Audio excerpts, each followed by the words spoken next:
Tonight we tiptoe through a truly ridiculous slice of history, one where mighty France, banners high and drums beating, declares war on a farm. Not a fortress. Not a city. A literal farm, with pigs, chickens, and a cranky old man who just wants to be left alone. You crouch low behind a crumbling stone wall, the twilight air sticky with midsummer heat. The fields around you are golden and silent, stretching flat into the hazy Prussian horizon. A breeze rustles the wheat. Somewhere nearby, a cow gives a judgmental moo. It's 1870. You're in a forgotten corner of the French-Prussian border, and something incredibly stupid is about to happen. At first glance, nothing here looks like the start of a war. But then you notice it, the eerie tension. The unnatural stillness. The way the farmer glares at his fence like it insulted his mother. And then the soldiers show up. And then the roosters. And, unfortunately for all involved, so does Napoleon III's inflated ego. You might be thinking, surely no one would launch military action over a barn? Oh, sweet summer child. Not only did they launch it, they botched it, bungled it, and turned it into a full-on bureaucratic circus. This story has everything: chickens taken hostage, accidental cannon fire, mistaken surrender to an inanimate object, and one extremely angry man with a pitchfork. So, before you get comfortable, take a moment to like the video and subscribe, but only if you genuinely enjoy what I do here. And hey, drop a comment with your current location and local time. I love seeing where everyone's listening from. Now, dim the lights, and let's ease into tonight's journey together. You're drifting into the summer of 1870, and the sky is stretched thin above you, a soft blend of violet and smoky rose. The clouds roll lazily by like they've got nowhere urgent to be. You, on the other hand, are perched in a very inconvenient place, half on French soil, half on Prussian land, in a disputed territory that even maps are too polite to define clearly. You walk the dusty trail that winds along this invisible, squiggly border. There's no signage. No fences. Just a strange shift in atmosphere, like you've stepped into someone else's living room uninvited. And right in the middle of this bureaucratic void sits a humble farm, weathered wood, a sagging barn, and a house that leans slightly to the left, as if exhausted from decades of harvests and livestock drama. Inside lives Jacques Petit, a name that roughly translates to Little James, though there's absolutely nothing little about Jacques. He's a mountain of a man with forearms like fence posts and a temper that ignites faster than a dry haystack. You first spot him shouting at a wheelbarrow. It's unclear what the wheelbarrow did to deserve this. Jacques is the kind of farmer who believes the land is his religion and government should stay a polite 10 kilometers away. Unfortunately for him, the land he worships sits directly between two countries that are about to try setting each other on fire. As you kneel beside a goat chewing on your coat hem, you hear the first rumblings, rumors trickling in from the nearest village about growing tension between Prussia and France. Prussia's Chancellor, Otto von Bismarck, has been busy playing geopolitical chess while France's Napoleon III has been, well, mostly just busy looking imperial. Historians still argue whether Napoleon III genuinely believed war would strengthen his regime, or whether he just wanted to distract from how deeply unimpressive his mustache actually was. Regardless, it's all building to a head. And Jacques' farm, unlucky soul that it is, happens to sit on one of the few accessible routes for troop movement. That makes it interesting. Strategically useful. Which is to say, screwed. You stroll the length of Jacques' land. The air is thick with that earthy scent of manure and sun-baked hay. Bees hum lazily past your ear. A dog naps in the shade of a pear tree, snoring like a tiny accordion. This is a place of peace. Or, it was. A French officer on horseback appears on the horizon, followed by a modest squadron, looking sunburnt and unsure. They ask for directions to the border. Jacques replies with a long string of regional insults, most of which involve donkeys. The officer jots something down. Probably not helpful. That same day, a Prussian patrol also drops by, equally confused. They, too, attempt to identify the precise boundary line. Jacques, arms crossed, simply points to a particularly unbothered cow and says, "Ask her. She's been here longer than any of you." Tensions mount like a pot left boiling. Local gossip spreads faster than smallpox in a royal court. Neighboring farms whisper of mobilizations, strange markings on trees, a French spy caught disguised as a seed salesman. You chuckle. But the unease is real. And then, the real signal comes. A French messenger arrives on horseback bearing a rolled parchment. It's stamped with enough wax to seal a wine cellar and smells faintly of lavender and importance. The declaration inside is official. France has declared war. Not just against Prussia, mind you, but operationally, tactically, and accidentally against this very farm. See, the wording of the notice references a strategic agricultural junction on the Prussian threshold. That's Jacques. He is the junction. He is now, technically, the front line. Jacques is unimpressed. He's also furious. He slams the door on the messenger and resumes chopping would like it personally betrayed him. You watch him hack away, muttering about bureaucrats, birds, and something about soup. Later that evening, a group of Prussian officers approaches cautiously. One wears a monocle so comically round, you're half convinced he's doing cosplay. They request access to the land for defensive preparations. Jacques stares at them, then silently unhooks a pitchfork from the barn wall and points to the horizon. You've never seen men retreat that politely. This is where it begins, the slow, sleepy crawl toward a war so absurd, it barely qualifies as a conflict. And yet, here you are, at the epicenter of a declaration. A farm, a fence, and one man who just wants to harvest his potatoes in peace. You wake to the soft thud of a cabbage being thrown. Not in anger yet. Just the daily rhythm of Jacques Petit tending to his crops. He's up before the sun, as always, growling at weeds and muttering darkly at his turnips. You rub your eyes, stretch your arms, and try to make sense of what you're witnessing. Because yesterday, this place was a quiet farm. Today it's a military flashpoint, with artillery scouts standing knee-deep in compost. Jacques, for his part, remains a walking thundercloud. He's the kind of man whose voice sounds like it's been aged in oak barrels. You follow him past crooked rows of carrots as he stomps toward the chicken coop, grumbling about how no emperor's ever cleaned chicken poop with his bare hands. His beard is full of straw. His shirt, linen, patched too many times to count, is tucked into high woolen trousers, secured by a belt older than most monarchies. His boots, caked in mud, leave wide furrows in the soil. He slams open the coop door and is immediately greeted by a flurry of squawks and feathers. "Morning, traitors," he mutters. You'd laugh, but he's not joking. You learn quickly that Jacques doesn't like his chickens. He respects them, which, in Jacques' worldview, is worse. Chickens, to him, are anarchists in feathers, always plotting, always pecking the wrong things, always crossing lines they shouldn't. This will become relevant far sooner than it should.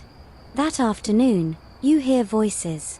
2 French soldiers, barely old enough to shave, are attempting to question Jacques about enemy movement.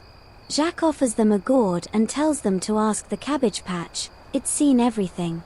One of the boys nods solemnly. The other writes it down in a leather notebook like it's tactical gold. That night, as cicadas tune up and stars blink to life, the first real mishap occurs. It is loud. It is stupid. And it involves Henrietta. Henrietta is a chicken. But not just any chicken, she's Jacques' most troublesome, most escapee, most feathered headache.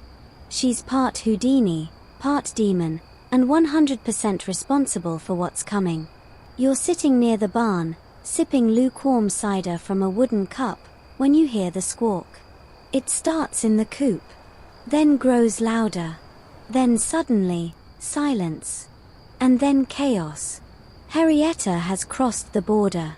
She bolts through the wire fence like it owes her money and flutters across that invisible Prussian line like a tiny, clucking missile.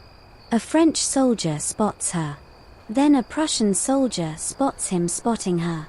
And now you're watching two grown men argue intensely over poultry. They both shout variations of "she's on our side," and that's an act of provocation, while Henrietta scratches the dirt innocently, clearly plotting global disruption. This would be funny if they didn't have guns. One of the soldiers actually fires a warning shot into the air. You duck instinctively. Henrietta doesn't even blink. The Prussian officer calls for backup. Jacques, now storming toward the fence, yells something indecipherable and waves a feed bucket like a war banner. Soon, more soldiers arrive. Not many, just enough to make things weirder. Someone produces a map. Another brings a ruler. They begin measuring, squinting at Henrietta's exact position like she's the Rosetta Stone. And then someone makes the mistake of trying to capture her. The French corporal lunges. Henrietta flaps once, hops dramatically onto a crate, and poops squarely on his hat before fleeing into a nearby hedge. The Prussian side erupts in laughter. The French do not. Diplomatic incident number 1 has officially occurred. Historians still argue whether this bizarre chicken chase made it into official military reports, but some unofficial journals do mention hostile livestock as a point of tension. You feel the absurdity bloom like a mushroom cloud made of straw. The next morning, Jacques is sharpening a scythe with exaggerated flair. You can feel the tension radiating from him like heat off the barn roof. "If they touch my rooster," he says, "that's it.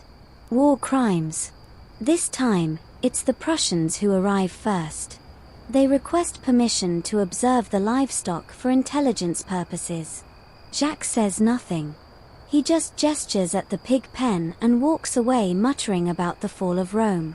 Then the French come only to accuse the Prussians of trying to recruit Jacques' livestock into espionage. You can't make this up. They genuinely use the phrase poultry provocation.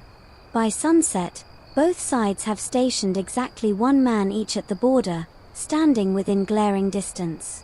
They do not speak. They do not blink. They just glower across the fence like two toddlers in a sandbox. You start to understand that this isn't going to be a normal war. This is going to be a game of absurd escalation, tiny steps, weird claims, accidental symbolism. Henrietta was just the beginning. At one point, Jacques nails a sign to the coop that reads, "Chickens are non-combatants. Trespassers will be goosed." You don't ask. That evening, over a quiet bowl of boiled potatoes, Jacques tells you something that sticks. The land don't care who owns it. It just wants to grow. It's the people who ruin it trying to draw lines. It's the most philosophical thing you've heard all day. Probably all year. And he's right. This plot of dirt and roots didn't ask for any of this. But now it's the epicenter of a diplomatic farce. And it's only going to get weirder. Somewhere in the distance, a military bugle squeals out a few wrong notes. A French goat bleats in protest. And Henrietta. She struts along the fence, queen of the war zone, defying empires with every smug peck. You've accepted that the border is less a defined line and more a vague concept, like moderation at a Renaissance banquet. You wander the landscape, tracing imaginary lines with your foot through the dust, wondering how anyone ever agreed where one nation ends and the other begins. Spoiler, they didn't. Not really. As you squint across the fields, trying to remember which side you're technically on, a French surveyor team marches past with yardsticks, twine, and deeply furrowed brows. One wears a monocle that keeps fogging up. Another is arguing with a Prussian cartographer about whether a small creek counts as an international boundary or just a stubborn puddle. Historians still argue whether this border was ever officially marked in this region. Some maps show a gentle curve to the left, others veer right into what is clearly a pigsty. What's absolutely clear is that nobody, absolutely nobody, knows for sure, including the armies. You watch two junior officers, one from each side, try to pinpoint the border using contradictory field manuals, a compass, and, at one point, a slightly moldy apple for scale. Jacques wanders over, glances at their paperwork, and mutters, "That's my outhouse, not a fortress." They nod, scribble furiously, and move the boundary 10 feet east. It would be funny if it weren't getting so serious. A few days ago, this farm was a quiet patch of land, tucked away from the world. Now, it's crawling with mustaches, muskets, and maps printed in bad handwriting. You swear the barn has been sketched in 5 different official documents with 5 different names: Fort Cabbage, Bastion Jacques, Chicken Hill, Neutral Parcel 3B, and Unspecified Agricultural Anomaly. The confusion isn't just local. It's spreading. From Berlin, you hear of Bismarck's frustration. The Iron Chancellor, as he's called, is said to be sending angry telegrams written entirely in capital letters. Meanwhile, in Paris, Napoleon III poses for a new painting, oblivious to the absurdity his soldiers are wading through. Some historians say Bismarck purposely left certain zones unclarified to bait France into overreacting. Others think the Prussian military simply didn't have enough up-to-date maps. Either way, Jacques' farm is now less a residence and more a geographic Schrödinger's cat, both French and Prussian depending on who's pointing. You stroll past the barn just in time to see a group of French engineers trying to build a small observation post using leftover barrels, old fence posts, and what suspiciously looks like Jacques' outhouse door. Jacques is not pleased. You hear him yelling from the well. Something about colonial madness and my toilet isn't tactical. Then come the flags. Both armies, growing increasingly petty, decide to plant small flags around the perimeter of Jacques' land to claim temporary strategic placement. French tricolors flap near the barn. Prussian banners appear overnight near the orchard. Jacques plants a white flag with a drawing of a pig on it between the two, labeled Nope. You'd laugh again, but the tension is creeping in. At night, you lie on a straw mattress in the hayloft, listening to the distant sound of drills. Not power tools, military drills. Marching, shouting, gun clicks. The farm is still standing, but the edges are warping. You smell more oil. Hear more foreign voices. Watch more uniforms that look just slightly too clean for actual combat. It's not just physical territory being disputed anymore. It's symbolism, pride, empire.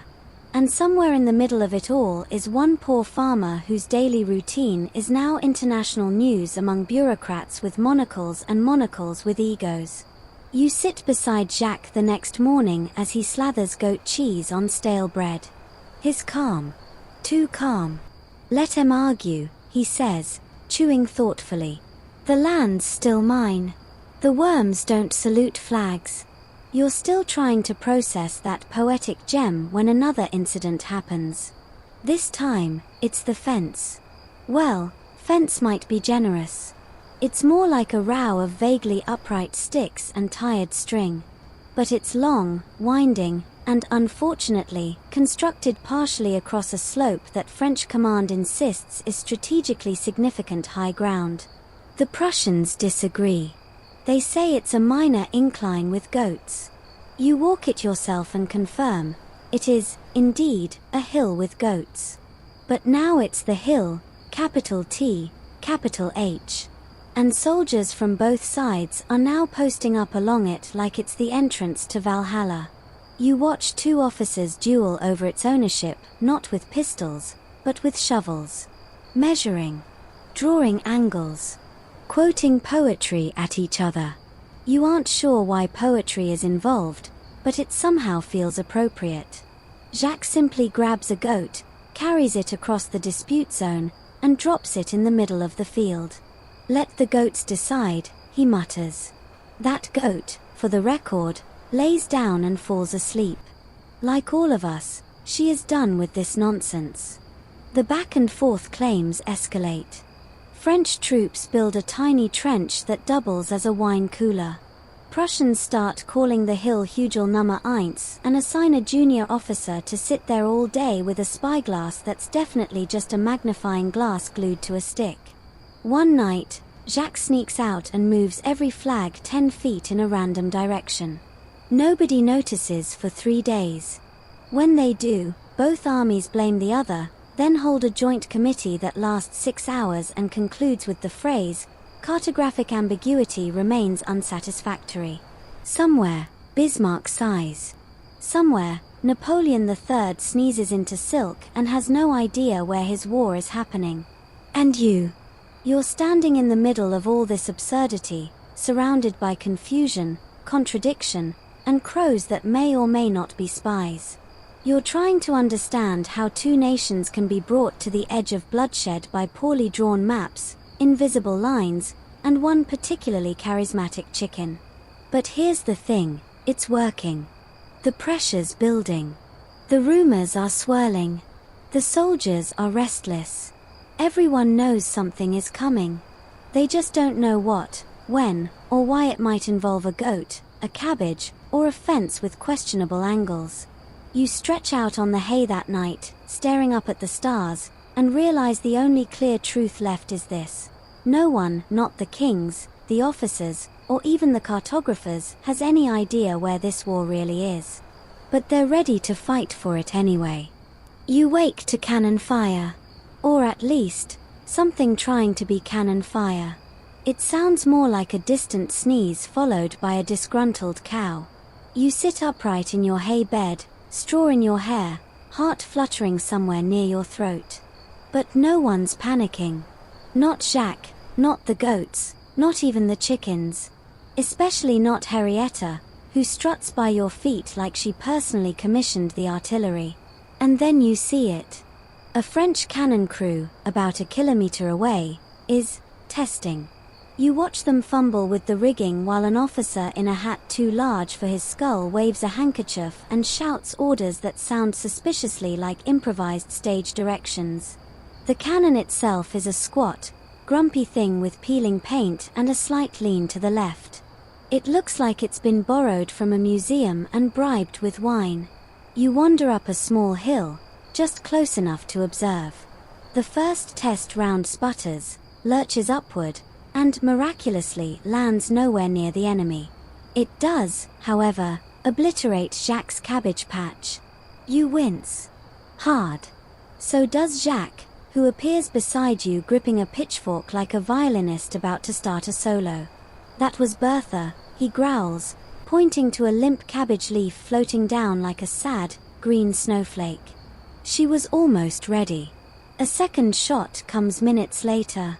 This time, the cannon backfires. A puff of smoke. A surprised yelp. One soldier loses his hat. Another loses his dignity as he tumbles down a slight incline. The cannon crew cheers anyway. "It left the barrel," someone shouts, which is apparently their standard for success. You start to get the feeling that if this is what war looks like out here, the land might just survive. Jacques' cabbages, however, are not so lucky. By midday, both French and Prussian forces have begun minor fortifications. Tiny earthen mounds. A few trenches that could barely hide a dachshund. You walk between them, ducking under stray ropes and trying not to trip over hastily laid boards labeled "Do not walk on." You walk on one. It snaps. The soldiers here aren't monsters. They're mostly confused conscripts, regional boys with sunburns and bad boots. One offers you a roasted beet. Another, after a moment's hesitation, tries to trade you a sketch of Henrietta for a button on your coat. You decline. Then it happens, the chicken incident, version 2. Henrietta, ever the opportunist, has discovered the trench. Not just discovered, it's now her trench. She struts proudly along the narrow path like a general inspecting her troops. The men freeze. You watch in real time as two armies, trained, armed, and technically at war, stand absolutely still so as not to disturb one rogue hen. Until she poops on a Prussian boot. A corporal yells. A French lieutenant laughs. The corporal glares. The Frenchman shrugs. And suddenly, with the grace of a Shakespearean tragedy, someone trips. It's always the trip that does it. A French rifle discharges accidentally. The bullet whistles harmlessly into the air. But it's enough. The sound cracks across the farm like a starter pistol, and everyone panics momentarily. Shots ring out. You hit the dirt. A nearby barrel explodes in a very dramatic cloud of hay and disappointment. Jacques dives for cover behind a rain barrel, shouting something about his carrots. It's not a battle. It's a slapstick comedy with bullets. Somewhere amid the chaos, a goat escapes. After roughly 4 minutes of confusion, shouting, and aimless firing, a ceasefire is shouted by the same French lieutenant who laughed at the boot. You crawl up from behind a wheelbarrow and assess the damage. 1 slightly singed scarecrow, 2 broken shovels, 3 wounded egos, and, tragically, 5 more cabbages, shredded in the crossfire. Jacques is beside himself. He gathers the ruined cabbage heads like fallen comrades, laying them gently on a sack. They were young, he murmurs. Barely sprouted. You offer condolences. You mean it. The real kicker? No one knows who fired first. Again. French command blames Prussian posturing. The Prussians accuse a French unprovoked advance. Someone tries to blame the chicken, again. Henrietta, currently perched atop a broken wheel, looks utterly unbothered. Like she's waiting for her medal. Historians still debate whether this skirmish was intentional, or just the result of boredom, heatstroke, and one deeply cursed hen. Either way, reports flood up the chain. The French exaggerate the enemy advance. The Prussians inflate their calculated retreat. And somewhere, Napoleon III is reportedly heard saying, "Excellent, our boys are holding the line," while sipping elderflower cordial and admiring his own portrait. The farm is, for lack of a better term, now a war zone. But not like the ones in the books. No grand strategies. No decisive strikes. Just dirt, vegetables, and nervous boys firing warning shots at shadows and squawking birds. By the end of the week, a cannonball lands squarely in Jacques' compost heap. It doesn't explode. It just sits there, steaming. Like a really angry bowling ball. Jacques stares at it. You stare at Jacques. He says nothing, walks over, and drops a wooden bucket on top of it like that might solve the problem. Then he turns to you and says, "If it hatches, it's yours." You almost choke laughing. That night, under a moon so bright it feels intrusive, Jacques builds a tiny scarecrow army. Miniature straw men, each wearing an old hat or discarded glove. He lines them up at the edge of the field, facing both armies, arms outstretched in eternal "what are you doing" posture. No one stops him. Honestly, it feels appropriate. The next morning, both sides wake to find them, 12 silent sentinels of straw, judging everyone. One soldier offers a salute. Another mistakes one for a ranking officer and stands at attention until Jacques yells, "He's not real, idiot. War. What is it good for?" So far, compost, confusion, and cabbages. And still, the real battle hasn't begun. You wake up stiff, sunburned, and mildly alarmed by the sight of Jacques shaving with a scythe.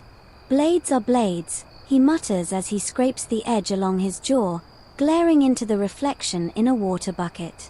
You don't ask questions. Not anymore. Especially not today, because this is the day France formally, officially, unmistakably declares war. It's loud. It's dramatic. And it's exactly the kind of nonsense you were hoping to avoid. You're still sipping from a tin mug of what Jacques insists is coffee. It's definitely just boiled chicory and anxiety, when the trumpets sound. A brass ensemble, somewhere just over the next hill, begins to toot what you think is La Marseillaise but could also be an Angry Goose audition. Then comes the paperwork. A rider gallops into view, tricolour ribbon flying, horse foaming, expression far too serious for someone holding a scroll the size of a dining table. He dismounts with theatrical flair, reads the scroll aloud to no one in particular, except you, Jacques, 3 ducks, and a confused pig, and shouts, "By order of His Imperial Majesty, Emperor of the French, war is declared." Jacques responds by spitting into a bucket. You blink. The rider looks around awkwardly, clearly expecting applause. Or at least something. But it's just wind and barn smell. Still, the war is now official. France versus Prussia. Napoleon III, feeling bold, has decided it's time to flex his imperial pecs. He imagines parades, glory, and swift victory. You imagine muddy boots, wet cheese, and a lot more trench confusion. Historians still argue whether Napoleon III genuinely believed this war would save his empire or whether he just wanted to show up Bismarck with a fancy mustache and even fancier epaulets. Either way, the papers are signed, the generals are grumpy, and Jacques' farm has just become a bullet point in international strategy briefings. From the French side, the proclamation spreads like wildfire. Paris goes wild, bells ring, toasts are raised. Someone reportedly writes a patriotic poem using only rhymes for glory. People celebrate in cafes, completely unaware that their army is currently entrenched next to a compost heap and a very judgmental goat. The French army commander in the region, General Lebeau, whose name literally means the handsome, receives the news with what can only be described as theatrical disdain. You overhear him saying, "At last. An opportunity for honor," while adjusting his hair in a polished bayonet. You trail him for a while, watching his troops try to look impressive while standing in what is clearly a muddy cabbage row. They do their best. There's some saluting. One soldier falls over. Another accidentally fires his musket into a tree and salutes it out of shame. Meanwhile, the Prussians are trying to play it cool. Chancellor Otto von Bismarck receives France's declaration in Berlin and reportedly grins like a cat who's just convinced a dog to chase its own tail. His entire strategy has been to lure Napoleon III into doing exactly this. Some say he even edited a diplomatic telegram to sound more insulting than it was, knowing full well the French ego wouldn't resist. You sit beside a Prussian officer reading the newspaper, who chuckles and says, "We didn't start this war, but we packed snacks." Still, even Bismarck probably didn't expect the first declared war zone to include chickens, half-buried scarecrows, and Jacques Petit muttering threats at the clouds. Back at the farm, Jacques has begun preparing. Not to flee. Oh no. To dig in. He erects new fences, taller this time. Reinforces the barn doors with old plough blades. Moves his prized potatoes into what he now calls the bunker. It's a wine cellar. He paints neutral territory in sloppy white brushstrokes across the barn side, even as cannon wheels rattle in the distance. You wander the perimeter with him. The land is dry, dusty, still bearing the bruises of accidental shelling. Jacques gestures to a scorched patch of grass. "That used to be where Marguerite laid eggs," he says with such solemnity, you almost salute. Then, as if the universe wants to underscore the absurdity, another messenger arrives, this time from Prussia. He's winded. His boots are too big. He tries to read a declaration from a piece of paper that's clearly been dunked in soup. It's not an official reply to France's declaration, it's more of a passive-aggressive note saying, "Fine, if you insist." The irony. Both sides now claim this exact farm as the symbolic starting point. Each says they were attacked first. Each insists that Jacques' land was the staging ground of the enemy. No one asks Jacques, of course. Not that he'd answer kindly. At this point, he's fed up. "I'm staging nothing but potatoes," he shouts. "You want war? Take it to Paris and Berlin and leave my ducks alone." Still, the farm is drawn, literally, onto maps in 2 capital cities as area of high tactical importance. You're not sure what they think is so important about it. Possibly the goat. Possibly the hill. Possibly just the fact that no one wants to admit they're shooting at empty fields and poultry. As you sit by the barn that evening, sipping water from a dented canteen, the air feels different. Denser. Like the war is really here now. Not just a funny misunderstanding, but a proper storm rolling in. Flags rise higher. Soldiers check their ammo more often. The jokes are fewer. The tension cuts a sharper line through the dirt. You watch a new officer, this one with a monocle and a map so large it catches wind like a sail, argue with Jacques over tactical asparagus. You stop trying to make sense of anything. War has a way of distorting everything: logic, geography, even vegetables. And yet, through it all, Henrietta keeps laying eggs, Jacques keeps yelling at fence posts, and the barn creaks like it's trying to yawn its way out of this timeline. Tonight, you sleep with one eye open, wrapped in a blanket that smells like hay and distant cannon smoke.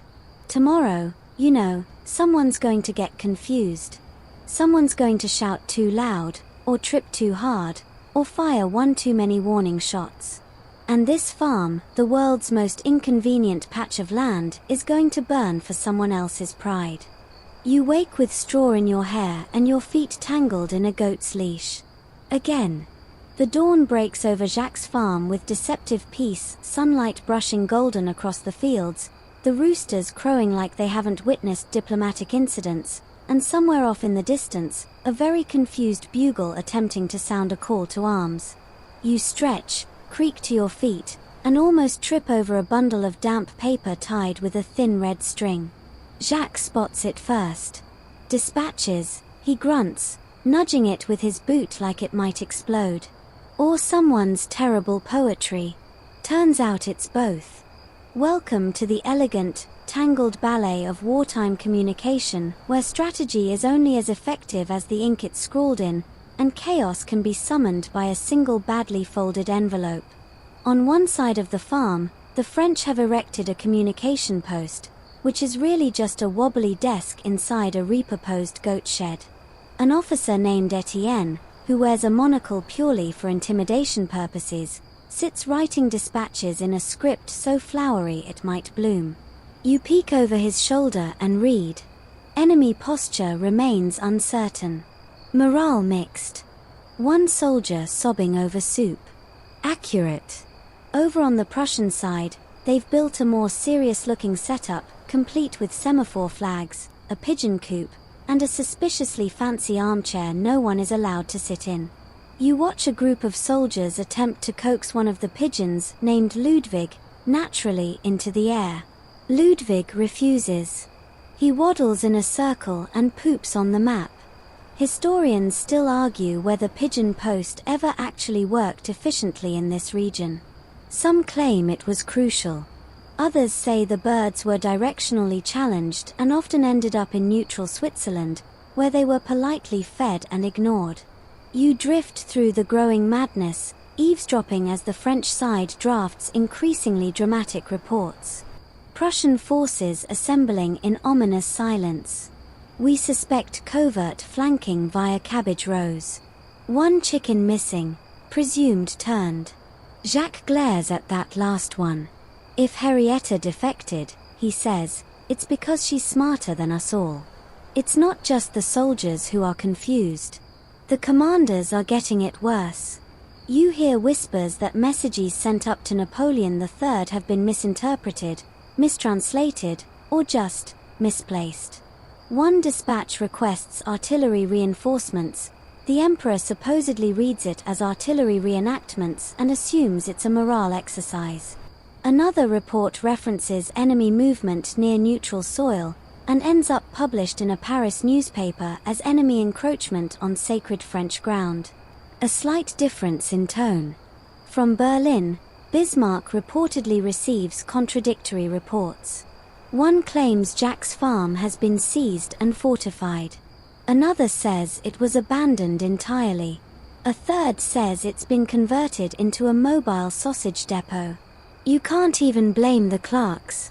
These messages are delivered through an elaborate chain, handwritten handed to a courier carried by horse passed to a runner handed to a clerk who may or may not be literate filed in a drawer labeled probably urgent. Meanwhile, Jacques has decided he wants his voice heard. He pens a letter himself, using the back of an old flour sack and the stub of a pencil.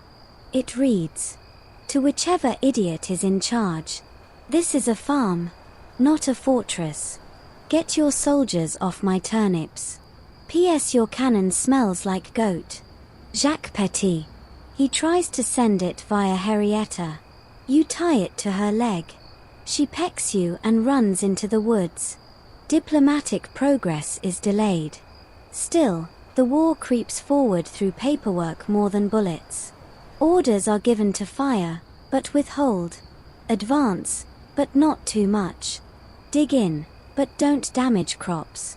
There's a weird tension between obeying and interpreting, and both sides exploit it shamelessly.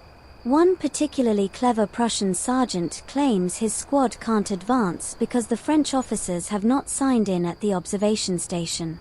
The French, equally absurd, claim they can't reposition artillery because there's a goose in the blast radius, and that's a war crime now. Even the simplest commands twist into riddles. Hold the southern orchard, there are 3 orchards, and 2 are technically east. Watch the well, which one? Jacques has 4. Only one of them is real.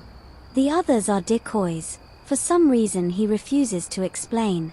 Do not initiate combat unless provoked. You watch a Frenchman trip over his own musket and start a 30-minute ethics debate about whether gravity counts as provocation. At some point, a new Prussian pigeon arrives, sleek, fast, bearing a scroll with a crimson seal. The French panic. Is it a warning? A declaration? A coded threat? You gather with them to watch as an officer unfurls the message and reads aloud. "Dear Cousin Albert, please stop sending pickled fish in the diplomatic crates. It smells. Yours, Ernst." Jacques bursts out laughing so hard he nearly drops a barrel of milk. Yet, somehow, this mess continues to function. Barely. Messages flow in and out. Maps are drawn and redrawn. The French dig a new trench, then receive orders contradicting the previous trench, so they dig another. The Prussians abandon a watchtower, then rebuild it 3 feet to the left. You notice that none of the messengers ever look clean. Their boots are always muddy. Their eyes always tired. They carry the weight of empires on their shoulders, and the knowledge that one miswritten word might trigger another absurd exchange of controlled hostilities. Still, the strangest part? No actual battle. Not really. Just the endless thrum of preparation, the hum of mistrust, the swirl of logistics wrapped in ego. At twilight, you find Jacques scribbling again. "What's this?" you ask. "A new message," he says. To both sides. Says, "You break it, you bought it." You smile. The sky turns violet. A pigeon coos from the barn roof. Somewhere across the field, a soldier drops a dispatch into a puddle and sighs the sigh of a man who knows tomorrow's going to be just as stupid. And you? You curl up beside the cabbages, what's left of them, thinking about how in this war, the pens are mightier than the swords. But only because the swords keep getting lost in the mud. You awaken to a rhythmic clunking sound, metal against wood, metal against rock, metal against what you hope is not Jacques' septic barrel. You squint into the grey-blue light of early dawn, only to find a French soldier swinging a shovel like he's auditioning for a particularly intense gardening competition. He's not alone.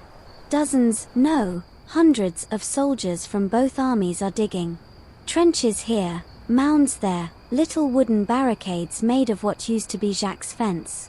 The once quiet patchwork of fields has turned into a construction zone with uniforms.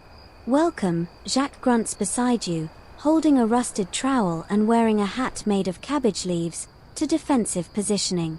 Overnight, both sides have clearly decided to take this accidental war seriously. Or at least make it look like they are. What begins as a few scattered trenches becomes a sprawling and surprisingly symmetrical maze of hastily improvised fortifications. And here's where it gets weird. Not only are the defenses oddly close to each other, a literal spitting distance in some cases, but they're also cooperative. A French unit builds a trench. A Prussian unit mirrors it, same length, same depth, like they're matching IKEA furniture sets. You even catch a soldier measuring the distance between them with a piece of string. Historians still argue whether this strange symmetry was a sign of mutual unspoken rules, or just mutual confusion. The French build a sandbag wall. The Prussians copy it. Then someone adds flower pots, actual flower pots, from Jacques' porch. A soldier arranges marigolds along the top. Camouflage, he says solemnly, as if explaining quantum physics. Another starts painting a small wooden sign, La Tranchée Fleurie, the flower trench. You wander the maze, ducking under makeshift periscopes and logs balanced precariously on barrels. You overhear soldiers from both sides comparing notes. One Frenchman teaches a Prussian how to reinforce mud walls with straw. In return, the Prussian shows him how to fashion trench drains using old milk jugs. It's not war. It's Pinterest with rifles. Jacques, of course, is furious. My tools. My buckets. My rakes. My life, he mutters, watching a squad hammer one of his old ladders into a support beam. I didn't survive the blight of '62 to become a supplier of fortification materials. You offer him a consolation cabbage. He declines, sulking. Then there's the curious matter of barbed wire. Or rather, its absence. Neither side seems to want to escalate to that point. Instead, they string up rope, laundry lines, and even Henrietta's old perch poles between trench gaps. One particularly artistic French unit creates a small archway with flowers and a plank reading "No shooting beyond this point, please." The Prussians respond by building a matching one with absolutely no shooting, dank. At some point, someone constructs a little wooden bridge over a dry trench. It's more decorative than functional. Still, soldiers use it, stepping lightly as if playing a game of pretend peace. One even whistles while crossing. You swear you hear someone hum La Marseillaise under their breath, followed by a tentative Einigkeit und Recht und Freiheit. This odd choreography escalates when soldiers begin naming parts of the battlefield. The southern trench becomes Rue de la Vache, Cow Street. The Prussians rename their lookout Cafeho, Coffee Heights, because the view is best enjoyed with a warm drink. Jacques' abandoned greenhouse. Now the glass bastion. And then there's the neutral zone. Right smack between the two lines lies a patch of overgrown grass and half-tilled soil that everyone quietly agrees to leave untouched. No digging. No shooting. No chickens. Just grass. It becomes an unofficial meeting ground. Soldiers from both sides occasionally gather there in the evenings to swap gossip, exchange bread, and one memorable night, host a harmonica duel judged by Jacques. He declared everyone losers. Of course, not everyone is thrilled. Commanders send telegrams demanding aggressive positioning, defensive assurance, and conspicuous intimidation. So soldiers comply by raising flags higher, sharpening bayonets more noisily, and adding dramatically posed scarecrows wearing helmets. One French captain even insists on daily menacing drills. You watch, amused, as his troops march in slow circles, faces scrunched in angry scowls, occasionally yelling HA at the wind. The Prussians respond by deploying a guy with a trumpet who only knows one note and plays it constantly. Then there's the goat bunker. You didn't know goats could claim territory. But somehow, Jacques' most aggressive nanny goat, Delphine, has taken over a sandbag bunker near the apple tree. No one challenges her. French soldiers feed her apples. Prussians toss her bread. Someone installs a tiny flag on the roof with a hoof print painted in the center. New independent state, Jacques mutters. May as well add a parliament. There's something hauntingly surreal about watching a battlefield fill with jokes and flowers instead of screams. The dirt, the mud, the half-dug trenches, they're all still there. The fear lingers just below the surface. But there's also absurdity. Humanity. You overhear a Prussian soldier whisper, "My brother's over there." In the French line. Another nods. "Mine too." Alsace messes everything up. A Frenchman pulls a coin from his boot and flips it. Heads, we fire. Tails, we sleep. It lands in the mud and sinks. Night falls, and lanterns flicker like stars caught between the dirt. You stand with Jacques beside the fence that no longer fences anything. "You know," he says, "I thought war would be louder." You nod. But it's not over. Not really. These defenses, these little routines, they're not just games. They're delays. They're the deep breath before the storm. Somewhere in an office far from this farm, a general is frowning at a map, drawing red lines across a land he's never seen. Those lines will move. Orders will come. Someone will get ambitious. And when that happens, the flower trenches may not be enough. Still, for now, for tonight, the stars remain unbroken. The goat bunker is secure. And no one's cabbage has exploded in at least 24 hours. Small victories. You're awoken not by gunfire this time, nor the distant trill of a sad trumpet, but by an argument. Loud, bilingual, and bizarre. "I'm telling you, it's my shovel," a French voice barks. "Nein, es ist mein Shovel," the Prussian retorts. You peek out your window. Well, what used to be a window before someone repurposed the shutters as trench doors, and find two soldiers, one from each side, tugging on the same dirt-caked spade like it's the last wishbone at a family dinner. They're not fighting. Not exactly. More like passionately disagreeing while trying not to be the first to let go. One pulls. The other pulls back. The shovel flexes. Then it snaps in two. There's a beat of silence. Then both men start laughing. Welcome to day 14 of the strangest war France has ever waged against a single, utterly indifferent farm. The longer the troops stay here, the stranger things get. You step outside to find the flower trench now has hanging lanterns. Tiny ones. Shaped like apples. A gift from the Prussians, apparently, in celebration of trench lighting awareness. The French respond by setting up a tiny wooden café stand, Le Petit Front, serving terrible chicory coffee brewed in rusted helmets. A sign reads, "Open until artillery resumes." It's surreal. You pass two soldiers, one Prussian, one French, debating the best kind of cheese to survive a siege. "Hard cheeses last longer," says one. "But brie is morale food," replies the other. They nod solemnly. War wisdom. But then, something shifts. You notice more officers arriving, real ones, the kind with clean uniforms and mustaches sharp enough to slice fruit. They don't smile. They don't joke. They don't drink helmet coffee. They inspect. One walks the trench line with a clipboard, muttering things like unacceptable proximity, fraternization, and disciplinary review. He nearly trips over Delphine the goat, who growls. Yes, growls. He backs away. That afternoon, the unofficial truce ends. A French courier runs down the trench, shouting something urgent. A Prussian lookout raises binoculars.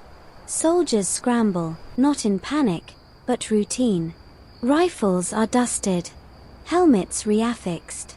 Someone flips the open sign at Le Petit Front to temporarily shelled. Jacques appears beside you with a grim expression and a sack of potatoes. It's happening. What is? He doesn't answer. He just starts digging. Not a trench. A pit.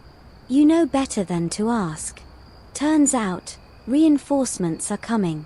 From both sides. And not the kind that like jokes. The French bring in a fresh artillery crew, well-dressed, well-trained, and terribly serious.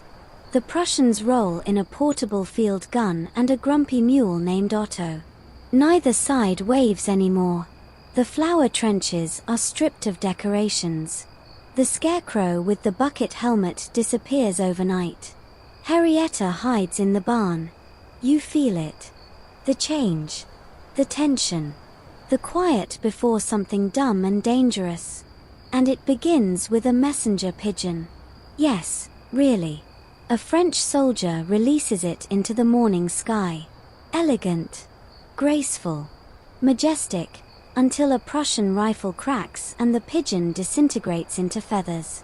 Gasps echo. Someone shouts. Someone else shouts louder. The French raise rifles. The Prussians raise theirs. Then, a single shot. No one knows who fired it. Some say it was an accident. Others claim sabotage. Maybe it was just nerves. But it's enough. The farm erupts. Gunfire echoes across the cabbage fields. Trenches that once traded jokes now trade bullets. You hit the dirt behind a stack of firewood as splinters rain down like angry confetti. The French cafe stand explodes in a puff of chicory and wood. Jacques, from the other side of the barn, screams, "I just fixed that shed." And then a cannon fires. A real cannon. Not a sneezy one. Not a theatrical puffball. This one means business. The ground shakes. A crater swallows part of the garden. One of Jacques' favorite sunflowers disappears in a cloud of smoke. You crawl toward the barn, dodging debris and a terrified duck. The goat bunker collapses, but Delphine emerges from the rubble like a wrathful goddess and charges a French lieutenant. He flees. She wins. The Prussians advance. The French counter. Both sides fire, retreat, and repeat. Over cabbage patches. Around the compost heap. Across what was once Jack's romantic lavender bed. It's chaos. Absurd, terrifying, and deeply stupid. You find yourself huddled beside Jacques, who is trying to aim a slingshot at a French bugler. Why, you ask him. He started this, Jacques grumbles. That note was flat. You snort, even as the barn trembles. By nightfall, the farm looks like a painting someone punched. Smoke hangs low. The trenches are crumbling. The scarecrows are gone. A tree smolders near the duck pond. The cafe stand is ash. Even Henrietta has disappeared. The officers are silent. The soldiers exhausted. Some sit, some stare. One Prussian writes a letter by lantern light. A Frenchman peels an apple and stares at the peel like it's trying to tell him the future. The unofficial neutral zone? Gone. Blasted into mud and memory. Historians still argue whether this sudden escalation was due to actual military objectives or just sheer boredom manifesting as violence. After all, no strategic value has emerged. No ground gained. No victory declared. And yet, the reports back home tell a different story. The Prussian paper describes a heroic stand in enemy territory. The French issue a dispatch declaring valiant defense of agricultural assets. Neither mentions the goat. But you were here. You saw it. It wasn't heroism or strategy. It was frustration. It was fear. It was two bureaucracies colliding over a cabbage field because neither knew how to stop. As the stars rise, the sounds fade. A distant cough. The clink of a canteen. A muttered prayer. You and Jacques sit on what's left of the porch. His house has no roof. Your boots are soaked with mud and maybe gravy. You're not sure. He says nothing. Just hands you a turnip. You eat in silence. Tomorrow, someone will probably declare victory, or call for reinforcements, or blame the entire thing on weather patterns and miscommunication. But tonight, you both know the truth. No one's winning. Not here. Not now. And you still haven't found Henrietta. You wake up with a chicken on your chest. Not metaphorically. Not as a figure of speech. A literal, dirt-smudged, feather-ruffled Henrietta, perched like a war medal you never asked for. She blinks once, pecks your collarbone, and hops off, vanishing into the debris like a poultry ghost. Jacques is already up. He's standing in the smoking ruins of what was once his shed/potato cellar, hands on hips, beard blowing softly in the wind like the flag of an angry, independent micronation. He doesn't speak. Just grunts. Then spits. Then mutters, "We're planting again today." Planting. Again. After everything. You wonder if that's defiance or delusion, but then again, this is a man who once threatened to bite a Prussian major for walking on his strawberries. The battlefield, the farm, is eerily calm. That kind of calm that feels temporary. Like a breath being held.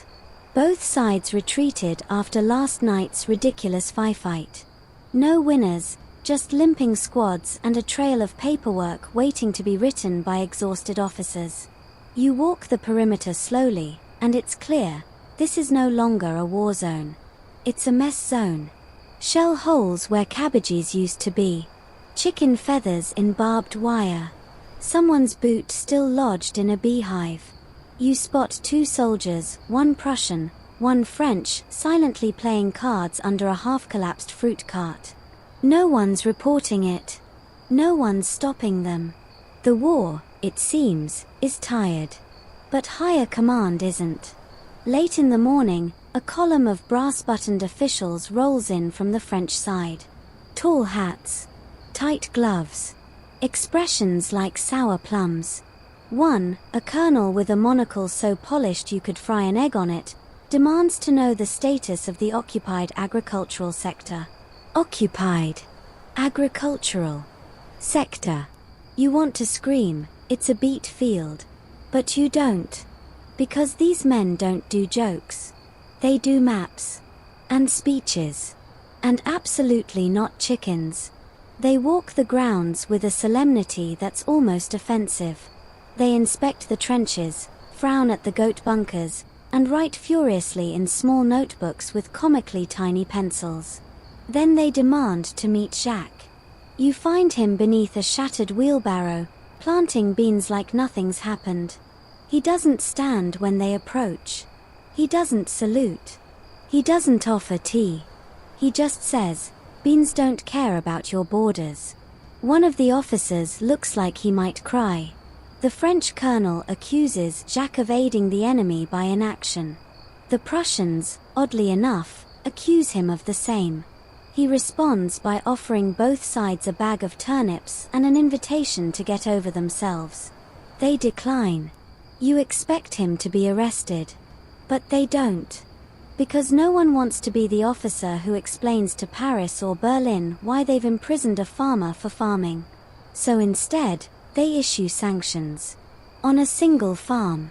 Jacques is forbidden from selling his eggs until hostilities cease. He laughs for 2 full minutes. Then sells 3 to a passing soldier for a pencil and half a harmonica. War adapts. Soon, weird things start happening again. The French dig a trench kitchen, 3 meters deep, with a chef in an apron who insists on seasoning with wild thyme. The Prussians respond by constructing a literature pit where soldiers can read aloud from Goethe and heckle each other's pronunciation. Someone plays a violin. Someone else throws a turnip at him. Jacques paints a sign on his barn that reads, "Welcome to Farmiardia. Entry fee, 1 good reason." No one can provide one. A few days later, news arrives. A high-level delegation is coming.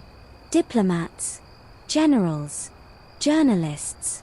Because now, the incident has leaked. Not the true details, those are too absurd, but a version.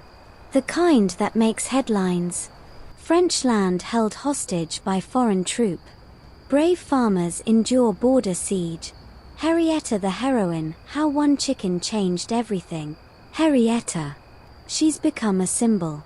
There are posters. Songs. One soldier draws her with crossed bandoliers and a tiny saber. And here's the twist. Both sides claim her. The French insist she's a symbol of resistance. The Prussians call her Galena der Freiheit. A soldier writes home that she embodies the noble spirit of border defense. Another simply says, she pooped on my pack and now I dream of her nightly. Henrietta, meanwhile, continues to cause trouble. She's developed a habit of laying eggs directly in helmets. No one's helmet in particular. Just whichever one's most important. Jacques swears she's targeting officers. You begin to see how this conflict won't end in victory or defeat. It'll end in embarrassment. Which, in politics, is deadlier than any bullet. Historians still argue whether the Henrietta iconography crisis actually delayed diplomatic resolution. Some say it was just convenient timing. Others point to intercepted letters referring to her as the feathered anarchist. Either way, it matters. Because that's when they send the mediator. A small man in a large coat, walking with the weariness of someone who has mediated too many peasant uprisings and not enough chicken-related conflicts. He arrives with a briefcase, a translator, and the expression of someone allergic to livestock. He calls a meeting. Under a scorched walnut tree, surrounded by folding chairs scavenged from ruined barns, soldiers and officials gather. Jacques attends with Henrietta on his shoulder. She poops precisely once. Right into a Prussian teacup. The mediator begins. This has gone on long enough. Everyone agrees. No one knows what it is anymore, but it's definitely gone on too long. So they propose a compromise. An absurd one. They will redraw the microborder so that Jacques' farm is now an independent, demilitarized territory. Yes. Officially. A country of one farm. Jacques, of course, insists on naming it Farmiardia. He suggests a flag, a carrot crossed with a shovel, a constitution, mostly grumbling, and a passport that doubles as a seed catalogue. To your surprise, they agree. Because no one wants to explain to the press why they won't. So, just like that, a farm becomes a nation. And you've become its first undocumented resident. The morning after independence dawns with less fanfare than expected. No fireworks. No brass bands. Just Jacques, barefoot in the dew, saluting his goat with a slice of toast. Farmiardia rises, he mutters, teeth clenched around a pipe that's been empty for decades. You blink at the new sign nailed to the barn. Welcome to the Free Agricultural Republic of Farmiardia, no tours, no questions, no fighting near the tomatoes. And so begins the strangest chapter yet, post-war, pre-recognition, nationhood by accident. At the edge of the property, now the national border, the French have posted a mildly confused sergeant with a clipboard. The Prussians, not to be outdone, have erected a single ceremonial pole topped with a chicken feather. Neither side quite believes this is real, but neither wants to be the first to blink. And in the middle, Jacques is doing what Jacques does, farming like an act of rebellion. He declares the potato field a strategic economic reserve. The goats are labeled mobile border security assets. Henrietta is appointed Minister of Internal Affairs, which is more responsibility than she can handle, but fewer explosives than she deserves. Soon, diplomacy arrives, first as curiosity. A journalist from Paris wanders into the cabbage rows asking about the sovereign principles of farmyardian governance. Jacques answers with a question of his own. Do you know how many eggs a traumatized chicken lays? The reporter prints the quote verbatim. Days later, a Prussian poet visits. He writes a 12-stanza ode to Jacques' beard. A German newspaper runs a satirical sketch. Jacques, crowned in turnips, sitting on a hay bale throne. He's smiling. You're not sure Jacques has ever smiled. It must be fiction. But still, it spreads. What was a diplomatic mess becomes a cultural oddity. Then, almost without warning, it becomes fashionable. Artists, war tourists, disillusioned bureaucrats, they all begin to arrive. Tiptoeing through mud, dodging angry geese, sketching Henrietta mid-strut like she's Mona Lisa in feathers. Jacques, for his part, builds a toll booth from spare fence parts. A broken wagon will hangs overhead, painted with the phrase, 2 carrots or 1 good story. That's how you end up collecting tolls from an Austrian baron in exchange for a mildly scandalous anecdote about a Prussian princess and a loaf of bread. The French government, embarrassed but fascinated, sends a junior envoy. He's 19, allergic to hay, and constantly wiping his boots with a lace-trimmed handkerchief. He calls the whole affair a deeply experimental exercise in sovereign agrarian microtheory. Jacques hands him a shovel and says, "Dig or leave." The envoy leaves. But not before buying 6 eggs and asking for a passport stamp. Yes. Jacques now issues passport stamps. He carves them himself, 1 for each category of visitor. War tourist, a stamp shaped like a pitchfork. Egg diplomat, shaped like a cracked shell. Unwanted bureaucrat, a big, indelicate chicken butt. Meanwhile, you start noticing something strange. The soldiers, French and Prussian alike, have started smiling more. Joking. Trading food. One even gives a goat a name, General Nibbles, and insists it's now his commanding officer. Historians still debate whether the founding of Farmhouse was a clever de-escalation strategy or a fluke that embarrassed 2 empires into behaving. Either way, it worked. One afternoon, a group of French engineers appear. Not to bomb or fortify, but to build a bridge over the irrigation trench. It's technically not needed. But the symbolism matters. The Prussians respond by donating fencing materials. One even helps repair Jacques' roof. Progress, in Farmhouse, smells like wet lumber and roasted beets. There's an accidental parade one evening. It begins with a goat escaping from the back paddock, wearing an officer's cap and dragging a string of tin cups. Soldiers follow, cheering. A fiddler joins in. Then a flute. Then someone with spoons.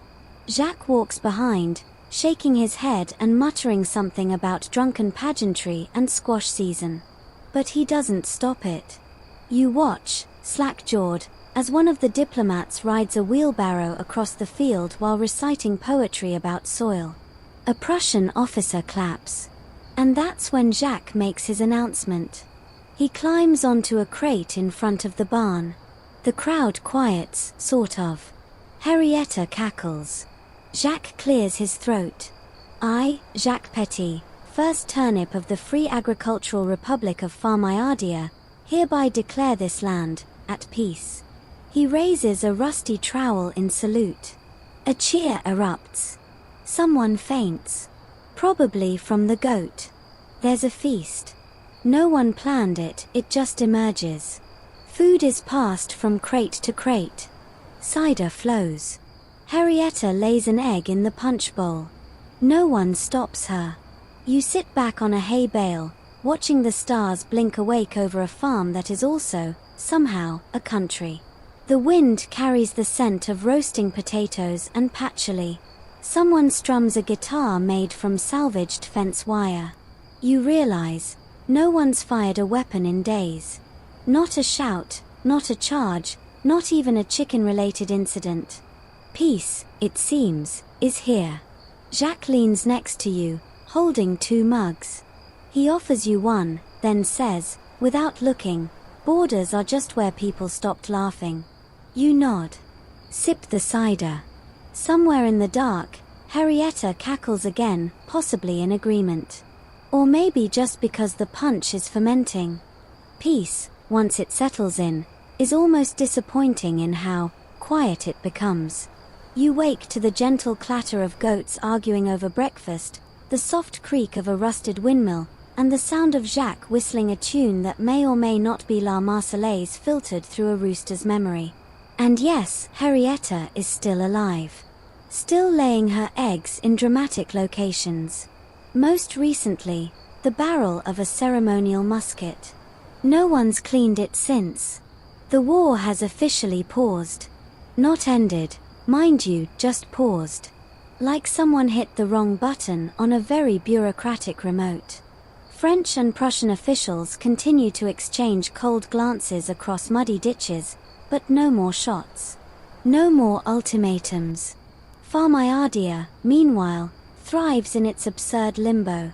Jacques expands his toll booth into a customs hut, complete with a guest book, a tea kettle, and a sign that reads, "Declare all cabbages. We don't trust them. You're in charge of stamps now." Each visitor gets a new category. Yesterday, you issued one to a nun who brought fresh bread and called it communion of the chickens. Today, a pair of Spanish anarchists ask for asylum, then leave after realizing Farmhouse has no political slogans beyond dig faster. Still, something's shifting. You overhear two French officers chatting, "We should do this everywhere. Just give them farms." The other laughs, but not cruelly. Then says, "Better than more graves." One morning, a painter from Vienna arrives. She sets up an easel at dawn and captures Henrietta in full heroic pose, backlit, one claw raised, framed against a broken wheelbarrow and a sunrise like spilled marmalade. She titles it, "Hope Lays an Egg." It sells for a small fortune within the month. The press, of course, can't resist. You start seeing clippings. Headlines like, "Farmhouse declares cabbage neutrality."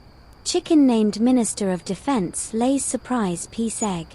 French general says, "Frankly, I respect the goat more than some diplomats." And yet, behind the humor, there's a ripple of something serious, a desire for absurd peace to be actual peace. Jacques, as usual, is unimpressed. He refuses interviews. Refuses photo ops. Once growls at a journalist trying to photograph his compost heap. "Let the manure speak for itself," he mutters. But even he can't ignore the latest development. Farmhouse has been invited to a summit. Not officially, of course. That would imply recognition. But informally, by a group of diplomats tired of trench mud and political deadlock, eager to speak somewhere quiet, somewhere ridiculous enough to matter. The plan? A 2-day gathering of mid-ranking negotiators from both France and Prussia, meeting not in Paris or Berlin, but here on a beet farm with one flag, 3 goats, and a chicken with seniority over most lieutenants. You help Jacques prepare. The barn is cleared of hay. A table is built from old doors and crates. Mismatched chairs are dragged in from every corner of the farm. Someone hangs lanterns. Someone else paints a banner that reads, "Talk first. Throw turnips later." Jacques insists on serving soup. He also insists on making it. If they can't eat together, they can't rule together. His recipe includes onions, suspicious-looking roots, and something he calls victory parsley. You don't ask questions. When the diplomats arrive, it's as awkward as you expect. One side marches in with polished boots and straight backs. The other arrives by donkey cart, holding umbrellas like weapons. The barn doors creak. The soup simmers. Henrietta, dressed in a knitted sash reading PCGG, struts along the table once, lays an egg in a hat, and exits. And then, they talk. At first, it's formal. Pointed. Every phrase a jab. But slowly, something cracks. Not because of strategy. Not because of negotiation tactics. Because the soup is good. And the chairs creak when you lean too far. And one of the goats keeps sneezing. They start laughing.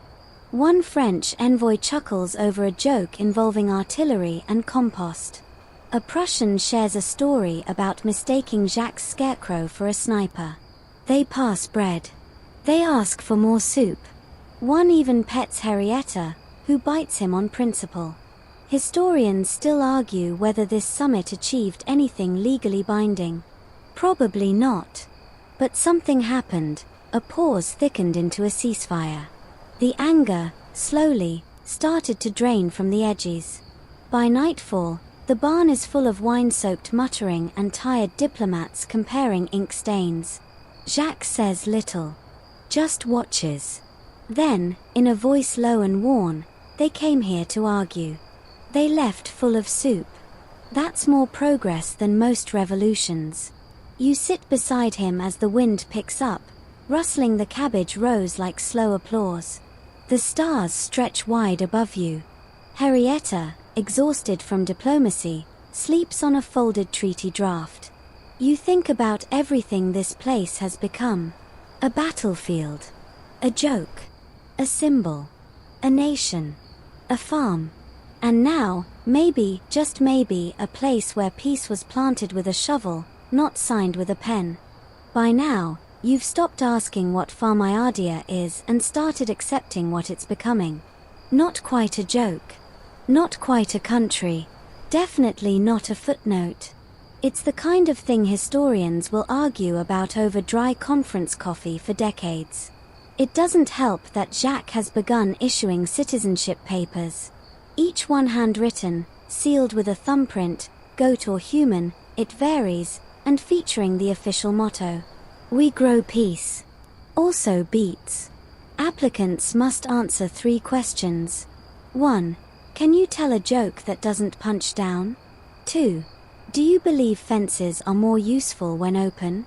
3. Have you ever danced with a goose? If you answer no to any of them, Jacques waves you off with a pitchfork and says, come back after enlightenment.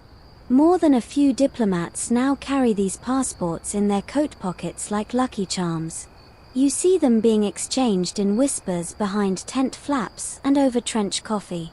Sometimes they're shown like badges, other times like inside jokes. The strangest part? The war doesn't resume. Not officially. Not even unofficially. It just limps to a standstill.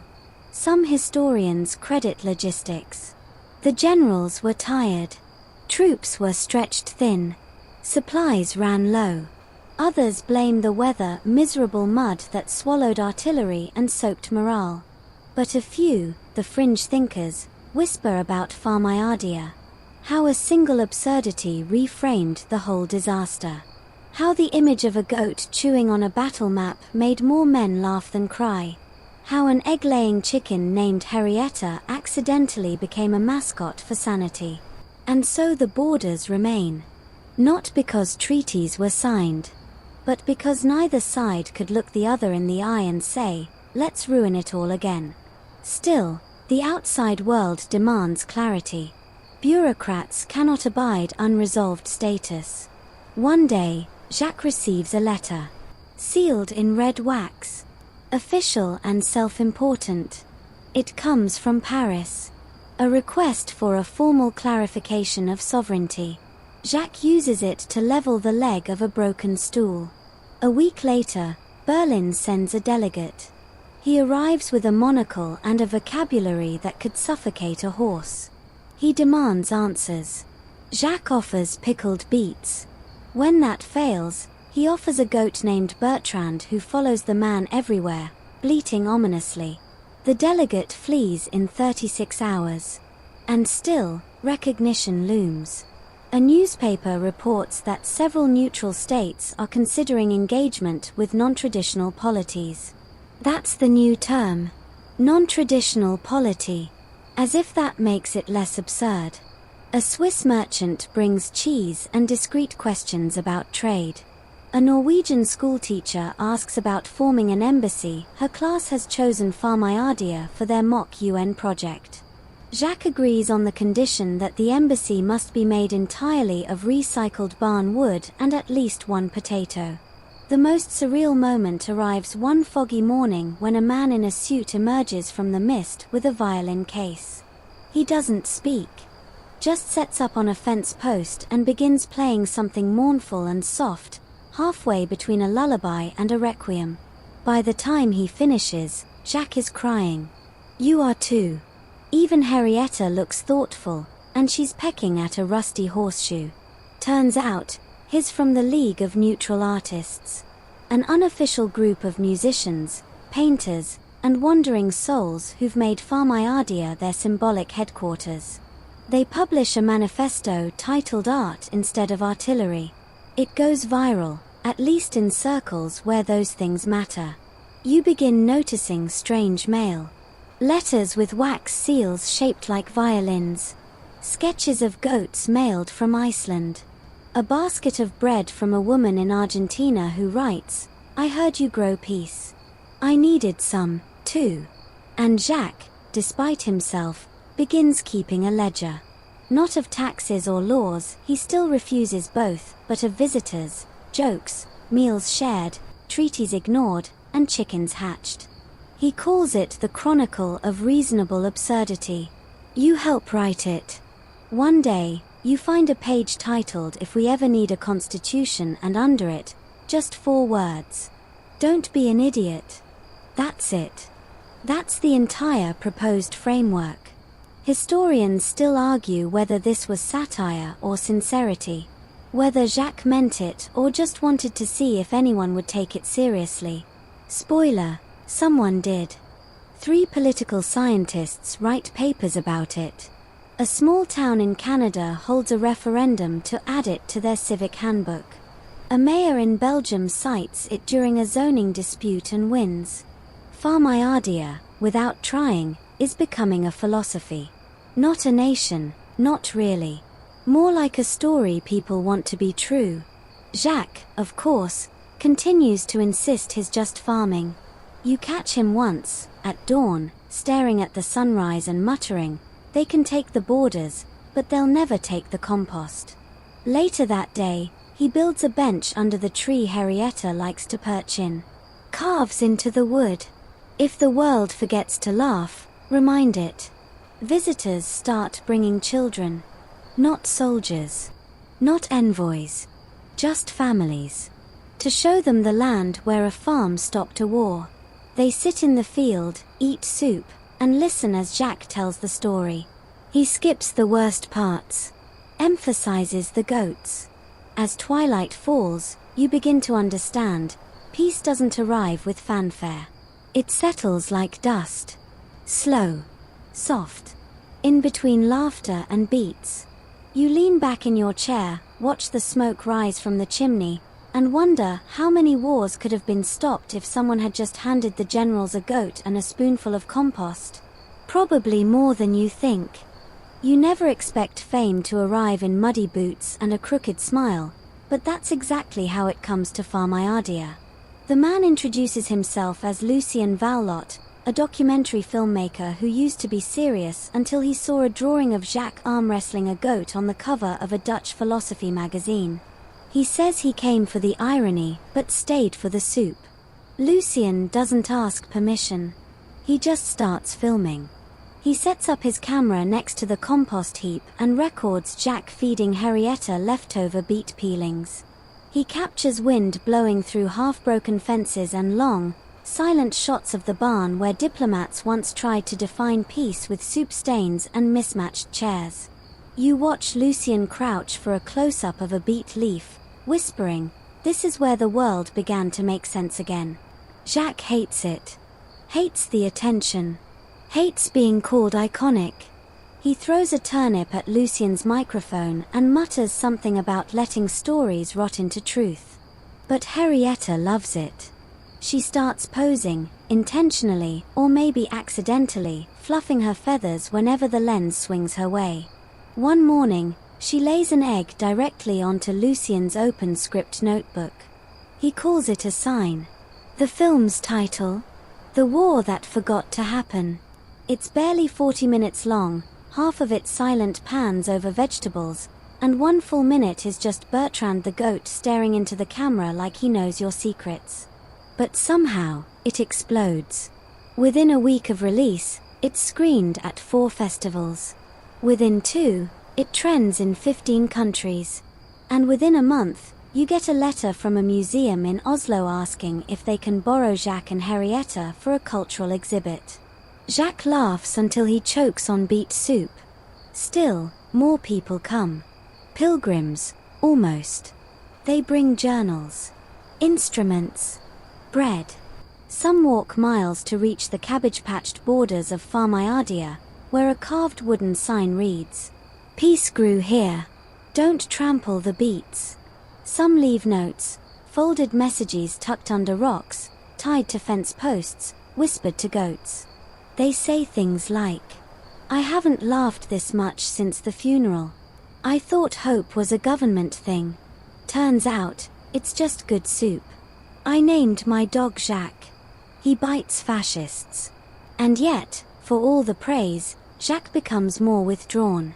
He's tired. Not of the people, but of their expectations. "They want me to be a symbol," he tells you one night, watching fireflies buzz lazily over the field. "But I'm just a stubborn man with a spade and a goat who hates hats." It's true. Bertrand does hate hats.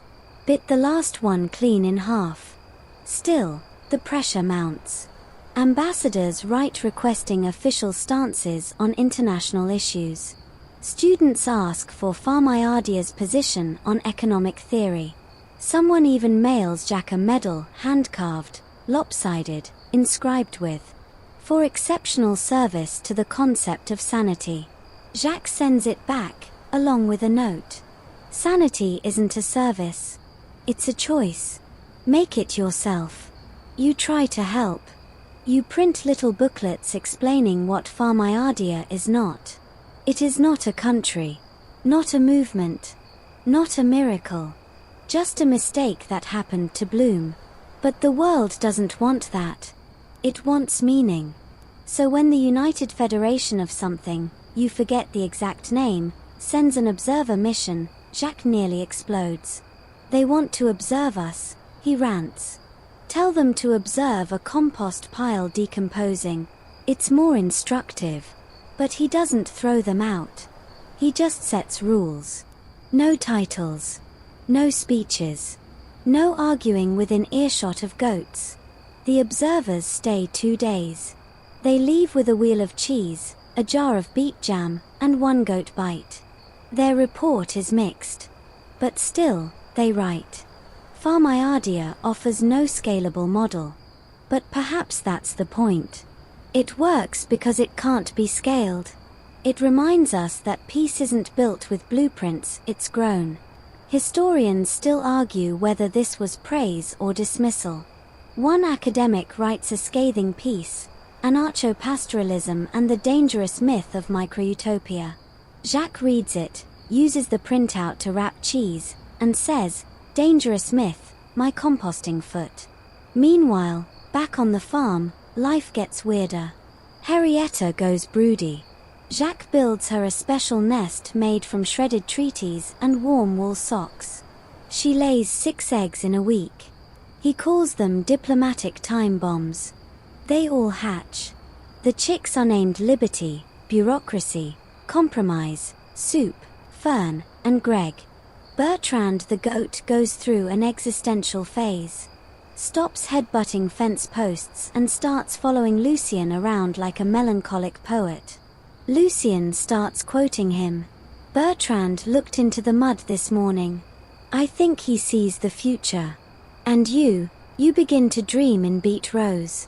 Peace, in Farmhouse, is not dramatic. It's clumsy. Awkward. It hiccups and meanders and smells vaguely of goat. But it holds. Like an old barn, weathered, leaning, but still standing. You realize that people aren't coming here to understand anything. They come to remember what it feels like to stop trying to explain. To laugh.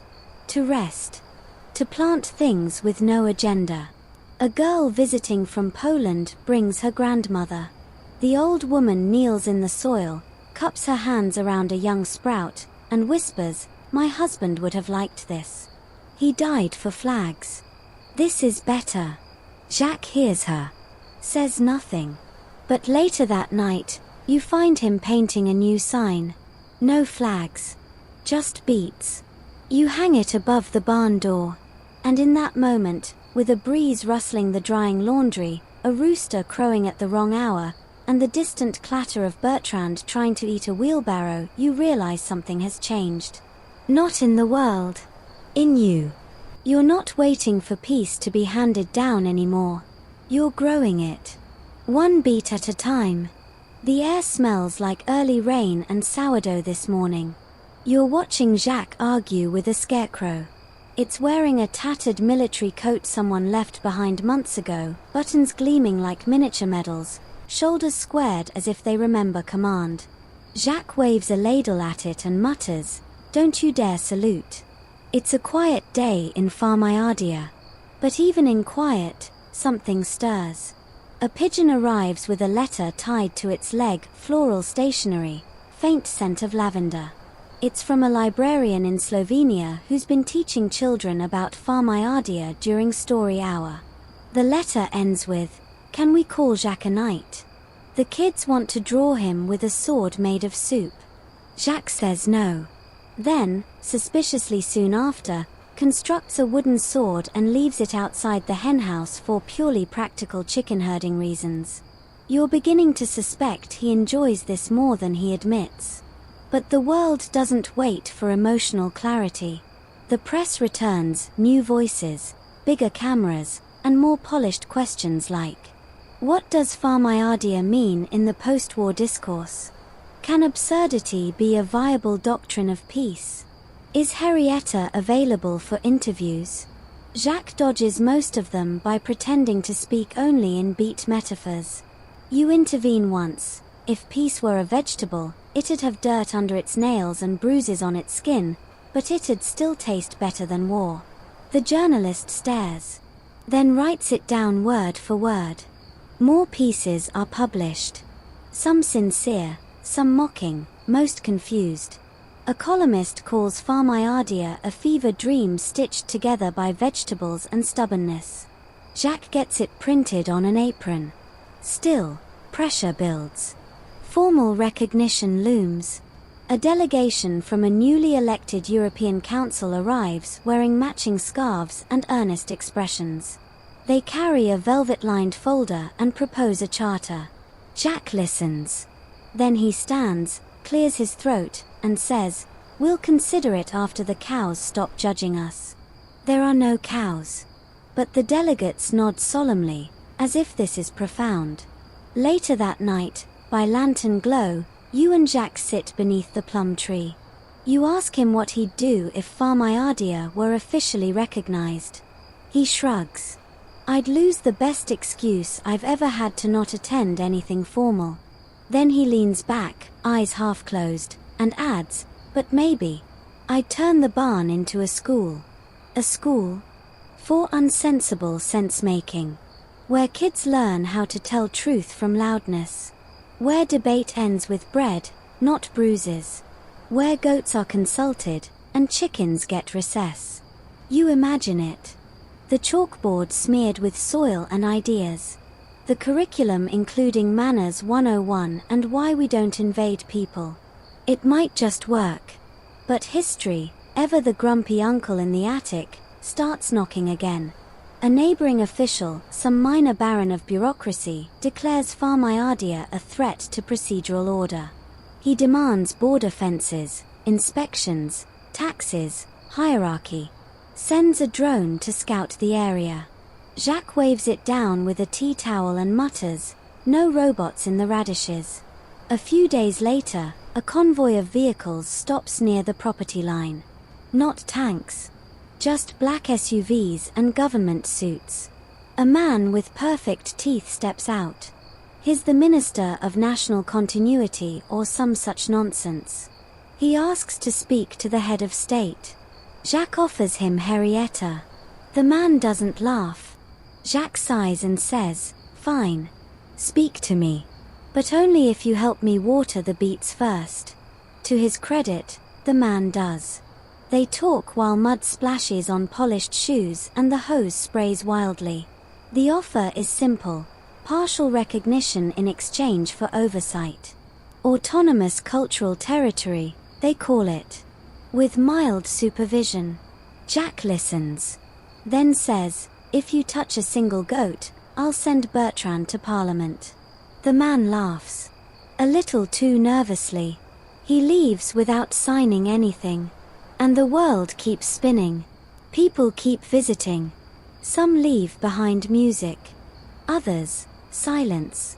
A girl paints a mural of Farmhouse on a wall in the Bronx. An elderly man mails a harmonica and writes, "Play it when someone forgets what joy sounds like." Henrietta lays an egg shaped like a heart. You consider sculpting a monument. Jacques vetoes it. No monuments. Just more benches.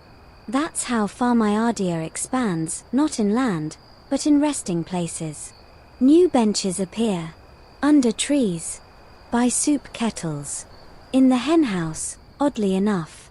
Each one carved with a phrase from someone who passed through. You don't need a crown to be kind. Peace smells like garlic bread. I sat here and remembered who I was. You start collecting the quotes in a notebook. Not for history. Just for rainy days. And then, one morning, it happens. A notice arrives. A real one. From a real international body. Recognition. Not as a country, but as a permanent peace zone of cultural significance. It's ceremonial. Non-binding. But it comes with a flag. A white field, blank except for one red beet in the center. Jacques laughs until he nearly falls off the roof he's fixing. Then, he waves the flag once. Twice. Tucks it away. Says, "We'll use it to patch the goat pen." You ask if he's proud. He shrugs. Then smiles. Only if Henrietta is. She pecks his boot. That night, by candlelight and crickets, you realize, peace isn't made official. It's made personal. Replanted every day. In meals shared. In nonsense tolerated. In kindness chosen before correctness. Farmhouse, somehow, has become more than a place. It's become a mirror, showing people what the world could look like if it stopped mistaking seriousness for sincerity. Jacques once joked that he accidentally declared peace. But now you're starting to believe that peace isn't something declared at all. It's something you just live. Beat by beat. Spoon by spoon. Joke by ridiculous, irreverent joke. You wake up to the smell of rosemary. There's bread in the oven, soup on the fire, and someone playing accordion beneath the fig tree. Henrietta is perched on Jack's shoulder like some ridiculous pirate mascot. Bertrand the goat is chewing on an old military map again. The one that once marked this little farm as a tactical objective. Now it's goat food. You step outside and see the new sign on the gate. It's made of driftwood and scrawled in crooked black paint. "Welcome to Farmhouse, please laugh quietly." The morning is filled with preparations. Today's the day Jacques hosts the first Not-A Parliament. It's basically a potluck with speeches, but people are treating it like a summit. The invitations said, "Bring food, not flags." A bus from Denmark arrives with a dozen university students. They've written songs. A grandmother from Morocco brings hand-woven blankets and insists everyone take one. A child from Romania delivers a hand-drawn comic titled The Adventures of President Henrietta and Vice-Goat Bertrand. There's laughter. There's soup. There are far too many varieties of beet. But what there isn't is tension. For the first time in what feels like lifetimes, there's no one waiting for the other shoe or boot to drop. And still, Jacques worries. He corners you beside the compost bin. "Do you think it's all too silly?" he asks, eyes twitching behind his spectacles. "What if they forget the war? What if they stop taking peace seriously? You look at him, mud-stained shirt, flour-dusted hands, and the faint smell of goat cheese, and say, maybe silly is serious. That shuts him up for at least 10 minutes. The Notte Parliament begins when a man with a violin plays a tune composed from the rhythm of egg-laying chickens. It's weirdly catchy. Jacques opens with a speech that lasts less than 2 minutes. He says, "We're not here to rule. We're here to rest. To rebuild. To remember that we can sit under a tree and not talk about borders. That a farm can matter more than a flag. That a goat can stop a war if you let it." Then he raises a bowl of soup and yells, "To absurdity." Everyone cheers. Even Henrietta clucks in solidarity. People talk about books and politics, sure, but also about soil, and kindness, and the best way to braid garlic. They don't pass laws. They pass bread. At one point, a young woman from Italy reads a poem about compost. It ends with the line, "Even the worst can be turned into growth, if you're patient." Everyone claps like she's just solved the human condition. And maybe she has. The sun dips low. Shadows stretch across the beats. Someone starts a slow, swaying dance in the field. Others join. There's no choreography. Just motion and music and soft laughter. You sit on a bench Jack carved last week. It reads, "Nothing official happens here. Except healing." As dusk settles, someone lights candles in hollowed-out pumpkins. The wind picks up, carrying whispers of far-off places. There are no guards. No barricades. Just neighbors. Friends. Wanderers who needed a place to pause. And in that flickering moment, you see what Farmhouse has become. Not a nation. Not even a rebellion. Just a reminder. A whisper that says, peace isn't impossible. It's just inconvenient for people who profit from noise. You look up and see Jacques watching it all from the roof of the barn, legs dangling, scarf flapping in the wind. He catches your gaze and gives a little nod, like, yeah, we did all right, didn't we? Historians still argue whether Farmhouse was real, or just a momentary illusion, an anomaly born of war fatigue and rural stubbornness. But you know the truth. You lived it. And tomorrow, when the journalists leave and the bread is gone, and Henrietta returns to ignoring everyone, Farmhouse will still be here. Quiet. Defiant. Ridiculous. And at its heart, a simple idea. Maybe the world doesn't need more rulers. Maybe it just needs more farmers with soup. As you lie back and let the night settle in, picture the farm under a full moon. The fields breathe softly. A rooster dreams in hiccups. Somewhere, Bertrand the goat is snoring like a creaky rocking chair. The trees whisper things in a language you don't need to understand, and the soil, rich with stories, sleeps deeply under your feet. You remember the smell of warm bread. The way the violin danced between stars. The weight of a wooden spoon in your hand, offered not in defiance, but in invitation. Let your breath slow with the rhythm of soft footsteps across dew-kissed grass. Imagine the flicker of candlelight still glowing in jars along the path. Imagine laughter echoing like distant thunder, gentle, rolling, never quite ending. There's no anthem. No decree. Just peace, humming low like a lullaby. And as your eyes begin to close, let Farmhouse drift in your thoughts, not as a place on any map, but as a quiet corner of your mind.